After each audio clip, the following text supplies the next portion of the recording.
Assalamualaikum warahmatullahi wabarakatuh. Ini adalah kisah Nabi Muhammad Shallallahu Alaihi Wasallam dibangkitkan di hari kiamat. Simak kisah lengkapnya. Tapi sebelum lanjut untuk menyimak, mari bangun channel ini dengan klik tombol subscribe dan nyalakan lonceng notifikasinya sebagai sarana dakwah dan amal jariah buat kalian semua. Terima kasih. Dalam sebuah kabar, dikisahkan bahwa ketika Allah Subhanahu wa Ta'ala menghendaki untuk membangkitkan makhluk-makhluknya setelah peristiwa hari kiamat, Dia terlebih dahulu akan membangkitkan malaikat Jibril, malaikat Mikail, malaikat Israfil, dan malaikat Izrail. Namun, dari semua golongan malaikat di atas, malaikat pertama yang dibangkitkan oleh Allah Subhanahu wa Ta'ala adalah malaikat Israfil yang merupakan makhluk pertama kali dibangkitkan setelah peristiwa hari kiamat. Lalu malaikat Israfil alaihi salam mengambil sangkakalanya di Ars untuk membangkitkan para makhluk nantinya. Setelah kebangkitan para malaikat di atas, Allah Subhanahu wa Ta'ala membangkitkan malaikat Ridwan alaihi salam. Dan setelah dia bangkit, Allah memberinya perintah dengan berkata, "Wahai malaikat Ridwan, hiasilah surga-surga dan runtutkanlah perhiasan-perhiasannya untuk Nabi Muhammad dan umatnya." Kemudian Allah Subhanahu wa Ta'ala pun membangkitkan Buraq yang merupakan kendaraan Nabi Muhammad Shallallahu Alaihi Wasallam saat perjalanan Isra dan Mi'raj. Buraq adalah makhluk pertama yang dibangkitkan oleh Allah dari golongan hewan melata. Lalu Buraq itu mahkota liwa'ul hamdi atau bendera pujian, dan 2 perhiasan surga didatangkan kepada para malaikat. Pada saat itu, Allah Subhanahu wa Ta'ala memerintahkan kepada para malaikat, kenakan pakaian kepada Buraq itu. Lekas para malaikat pun mengenakan Buraq dengan pakaian dari pelita yang ditetesi dengan batu yakut yang berwarna merah. Tali kendalinya dari batu zamrud berwarna hijau dan 2 perhiasan yang berwarna hijau dan berwarna kuning. Setelah itu, Allah Subhanahu wa Ta'ala memberi perintah kepada para malaikat, "Pergilah ke kubur Nabi Muhammad." Mereka pun segera pergi dan turun ke bumi, di mana pada saat itu bumi dalam keadaan hampa, sunyi, dan rata.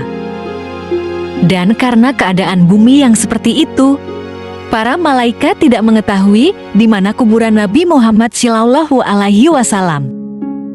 Sesaat kemudian, tiba-tiba muncullah Nur Muhammad seperti tiang dari kuburnya yang bersinar menembus hingga awan langit.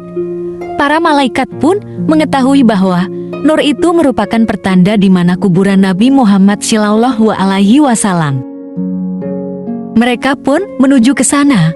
Sesampainya para malaikat di titik cahaya itu, malaikat Jibril alaihi salam pun berkata kepada malaikat Israfil alaihi salam, "Menyerulah kamu wahai malaikat Israfil, kamu adalah malaikat yang mana Allah mengumpulkan makhluk-makhluk pada kekuasaanmu." Malaikat Israfil alaihi salam pun membalas, "Wahai malaikat Jibril, menyerulah kamu, karena sesungguhnya kamu adalah kekasih Nabiullah Muhammad Shallallahu Alaihi Wasallam di dunia." Namun malaikat Jibril menjawab, "Aku malu kepadanya."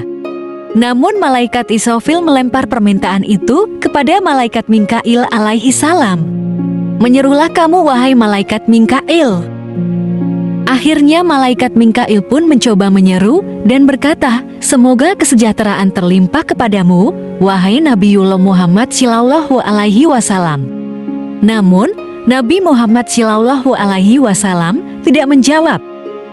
Lalu para malaikat pun berkata kepada malaikat Izrail alaihi salam, "Menyerulah kamu."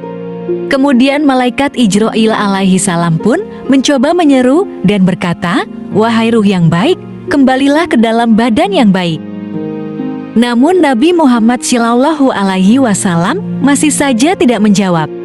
Hingga akhirnya malaikat Izrail alaihi salam mencoba menyeru dengan kalimat lain, "Wahai ruh yang baik, berdirilah untuk memutuskan hari keputusan, hari diperhitungkan amal perbuatan, dan hari ditampakkannya amal perbuatan kepada Zat yang Maha Pengasih."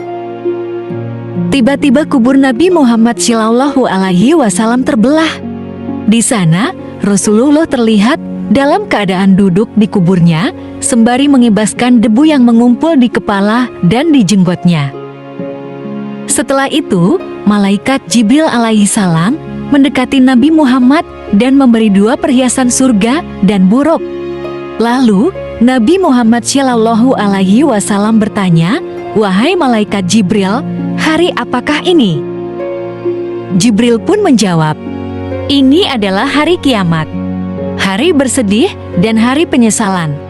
Ini adalah hari buruk, ini adalah hari pemisah, dan ini adalah hari bertemu dengan Allah Subhanahu wa Ta'ala."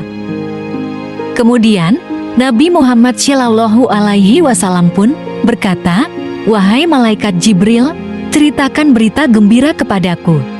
Malaikat Jibril menjawab, "Surga telah disempurnakan karena kedatanganmu dan neraka telah ditutup."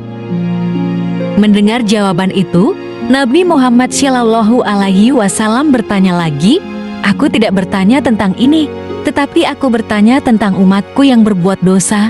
Jangan-jangan kamu meninggalkan mereka di atas sirat atau jembatan penghubung ke surga?" Lalu malaikat Israfil menjawab pertanyaan Nabi Muhammad, "Demi kemuliaan Tuhanku wahai Nabi Muhammad, aku masih belum meniup sangkakala kebangkitan sebelum kebangkitanmu." Dengan penuh keceriaan, Nabi Muhammad Shallallahu Alaihi Wasallam menjawab, "Sekarang hatiku sudah lega dan tenang." Nabi Muhammad Shallallahu Alaihi Wasallam merasa tenang mendengar berita bahwa umat beliau belum dibangkitkan, karena beliau khawatir jika umat beliau yang berbuat dosa telah dimasukkan ke dalam neraka. Kemudian Nabi Muhammad Shallallahu Alaihi Wasallam pun mengambil serta mengenakan mahkota dan perhiasan itu lalu menaiki buruk. Itulah kisah Nabi Muhammad dibangkitkan di hari kiamat. Semoga kisah ini bermanfaat buat kalian semua. Assalamualaikum warahmatullahi wabarakatuh.